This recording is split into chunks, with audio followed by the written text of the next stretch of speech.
Ugat ni Jese, tagaakay ng marami. Halina't pusip kami.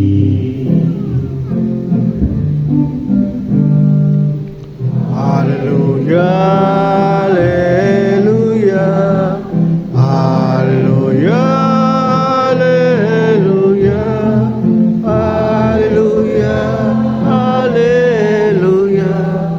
Hallelujah, Hallelujah, Hallelujah, Hallelujah, Hallelujah. Sumainyo ang Panginoon. At sumayo rin. Ang mabuting balita ng Panginoon ayon kay San Lucas. Malahati sa iyo, Panginoon.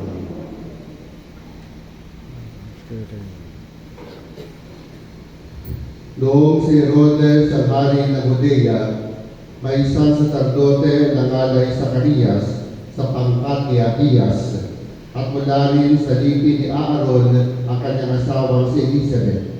Kapwa sila kalugod-lugod sa paningin ng Diyos, namumuhay na ayon sa mga utos at tuntunin mula sa Panginoon.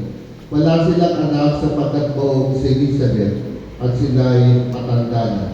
Ang pangkat ni Zacarias ay nanunungkulan noon at siya'y maglilingkod sa harapan ng Diyos bilang saserdote.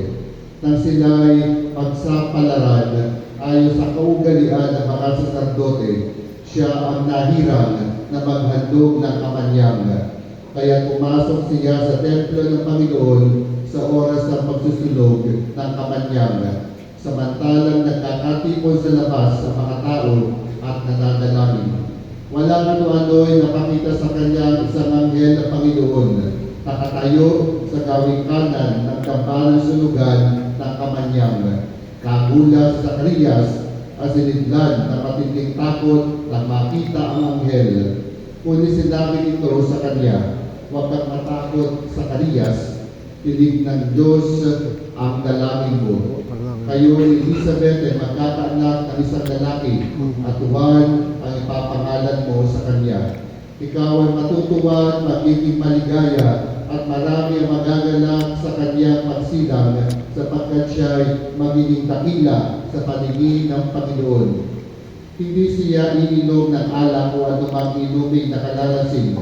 Sa sinapupunan pa lamang ng kanyang ina, mapupuspos sa siya ng Espiritu Santo. Marami sa mga anak ng Israel ang panunumbalikin niya sa kanilang Panginoong Diyos.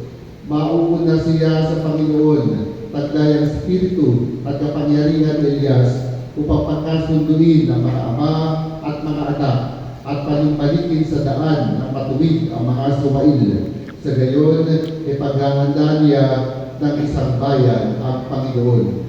Sinabi ni Zacarias sa anghel, "Papaano ko po matitiyak na mangyayari ito, sapagkat ako'y napakatanda na at gayon din ang aking asawa?" Sumagot ang anghel, "Ako si Gabriel na naglilingkod sa harapan ng Diyos. Sinugo ako upang ihatid sa iyo ang mabuting balitang sinabi ko na sa iyo. At ngayon, mabibigyan ka't hindi makapagsasalita hanggang sa araw na maganap ang mga bagay na ito, sapagkat hindi ka naniwala sa mga sinabi ko na patutupad pagdating ng takdang panahon." Samantala, naghihintay naman kay Zacarias